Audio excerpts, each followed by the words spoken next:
अस्सलाम वालेकुम दोस्तों, welcome back to Yakub with Yakub show. दोस्तों आज के इस पॉडकास्ट सेशन के अंदर हम डिस्कस करेंगे एआई के 3 बोल्ड क्वेश्चन को। क्या 30 आर्टिकल्स एक दिन में लिखना सस्टेनेबल है? एआई की नई अपॉर्चुनिटीज एआई वॉइस और वीडियो की सूरत में कौन कौन सी हैं और एआई को लेके अगले 5 साल का फ्यूचर क्या होगा? तो चलते हैं एक्सपर्ट्स की जानिब और पूछते हैं उनसे आज का पहला सवाल। याकूब भाई, पहला क्वेश्चन आपसे ये है, क्या एआई से 30 आर्टिकल लिखकर एक दिन में क्लाइंट्स को सेल कर सकते हैं और क्या ये सस्टेनेबल भी है या नहीं? अब देखा जाए तो प्रैक्टिकली ये पॉसिबल है, लेकिन अगर आप क्वालिटी मेंटेन ना कर पाए तो ये आपके लिए सस्टेनेबल बिजनेस मॉडल नहीं बन सकता। मिसाल के तौर पे बल्क जनरेटेड लो क्वालिटी वाला कंटेंट आपके क्लाइंट्स को खराब करता है। इसके मुकाबले में अगर आप वही काम क्वालिटी वाला प्रोवाइड करें तो वो आपके लिए 2 आर्टिकल डेली के भी परफेक्ट है। हकीकत ये है कि आपकी स्पीड ऑफ वर्क तभी आपके लिए सस्टेनेबल है जब आप क्वालिटी को मेंटेन कर सकें।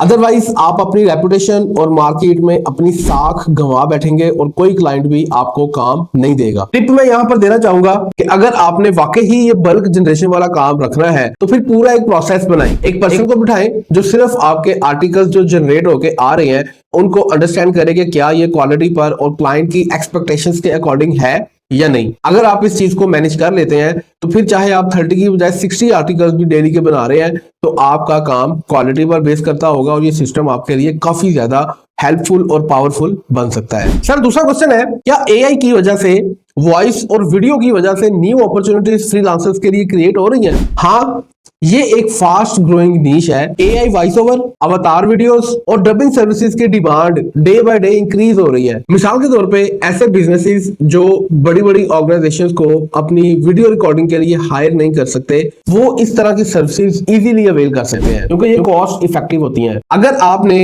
एज अ फ्रीलांसर इस फील्ड को ज्वाइन करना है तो फर्स्ट ऑफ ऑल आपने अपनी नीश के अंदर रहकर ही इस चीज को पहले टेस्ट करना है। किसी एक टूल को ले लें, उस टूल के जरिए से आप अपनी नीश के अंदर रहते हुए अपने बिजनेस को ग्रो करें, अपनी सर्विसेज को ग्रो करें और देखें आप कितना इसके अंदर अपने आप को एक्सेल कर सकते हैं। जब आपको काम की समझ आना शुरू हो जाए फिर आप चाहे इसके साथ मजीद टूल्स ऐड कर लें और इसकी मदद से अपने बिजनेस को नेक्स्ट लेवल तक आप लेकर जा सकते हैं। ट्रांसपेरेंसी बिजनेस में होना बहुत ज्यादा इंपॉर्टेंट होता है। सर तीसरा क्वेश्चन एआई को लेकर ही आपसे है कि आज से 5 साल के बाद क्या फ्रीलांसिंग एआई जॉब ऑपरेटर्स में कन्वर्ट हो जाएंगी? कुछ हद तक हम कह सकते हैं कि हाँ, 5 साल के बाद एआई को इंस्ट्रक्शंस देना, कोर इंस्ट्रक्शंस देना एक प्रॉपर सर्विस बन जाएगी। लेकिन याद रखिएगा ये कंप्लीटली चेंज नहीं होगा, ये जस्ट एक एवोल्यूशन है। मिसाल के तौर पे जैसे शुरू में फोटोशॉप आया था तो फोटोशॉप ऑपरेटर एक स्किल थी, ऐसे ही एआई को ऑपरेट करने वालों की भी एक स्किल मार्केट में इन हो रही है। अगर आप एआई को ऑपरेट करना जानते हैं, इंस्ट्रक्शन देना जानते हैं, एआई से काम लेना आप जानते हैं